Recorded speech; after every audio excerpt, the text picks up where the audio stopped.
ప్రపంచవ్యాప్తంగా 59 కోట్ల మంది, మన దేశంలో 9 కోట్ల మంది మధుమేహంతో బాధపడుతున్నారని ప్రపంచ ఆరోగ్య సంస్థ వెల్లడించింది. ప్రతి 7గురిలో ఒకరు డయాబెటిస్ తో బాధపడుతున్నారు.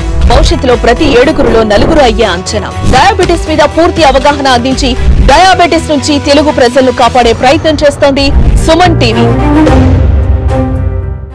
సో డయాబెటీస్ రాకుండా ఉండాలి అంటే ఫస్ట్ రిస్క్ స్ట్రాటిఫికేషన్ అనేది జరగాలి. రిస్క్ స్ట్రాటిఫికేషన్ అంటే ఎవరికి డయాబెటీస్ రాబోతుంది అనేది కనుక్కోవడం ఇంపార్టెంట్. ఎవరికైతే హై రిస్క్ ఉంటుందో ఆ హై రిస్క్ ఉన్న వాళ్ళు ఎవరు? ఫ్యామిలీ పరంగా, పేరెంట్స్ పరంగా, సిబ్లింగ్స్ పరంగా, ఊబకాయం పరంగా, అసోసియేటెడ్ కండిషన్స్ పరంగా వీళ్ళందరూ కూడా రిస్క్ కండిషన్స్ ఉన్నవాళ్ళు. సో వీళ్ళు ఏం చేయాలి? ఫస్ట్ సర్వేలెన్స్ అనేది ఇంపార్టెంట్. ఇట్లాంటి రిస్క్ ఉన్నవాళ్ళు బిగినింగ్ నుంచే ఎలా టెస్టులు చేస్తామో అలా షుగర్ గురించి కూడా ఫోకస్ చేసి షుగర్ రాకుండా జాగ్రత్తలు తీసుకుంటూ చెక్కింగ్ అనేది జరగాలి. మరి షుగర్ రాకుండా జాగ్రత్తలు అంటే ఏంటి? ఒక డే క్రమంలో చూసుకుంటే ఒక లైఫ్ స్టైల్ అనేది చాలా ఇంపార్టెంట్ షుగర్ డిజీజ్కి. ఎందుకంటే మానసిక ఒత్తిడితో షుగర్ వస్తుంది, వ్యాయామం లేకపోయినా షుగర్ వస్తుంది, ఆహార పద్ధతులు సరిగ్గా ఉండకపోయినా షుగర్ వస్తుంది.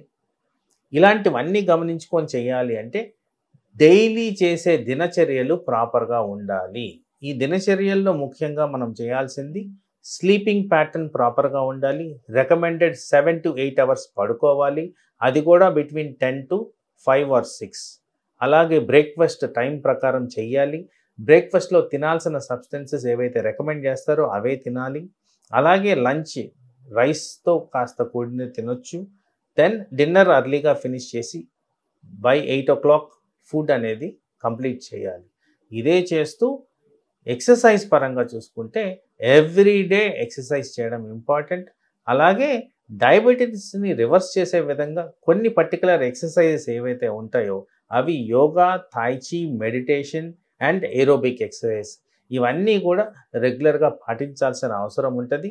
వీటితో పాటు regular amount of testing and investigations, doctor recommendations follow అవ్వాల్సిన అవసరం ఉంటుంది. ఇవన్నీ చేసిన దానివల్ల మనం ఈజీగా డయాబెటీస్ని నివారించుకోవచ్చు.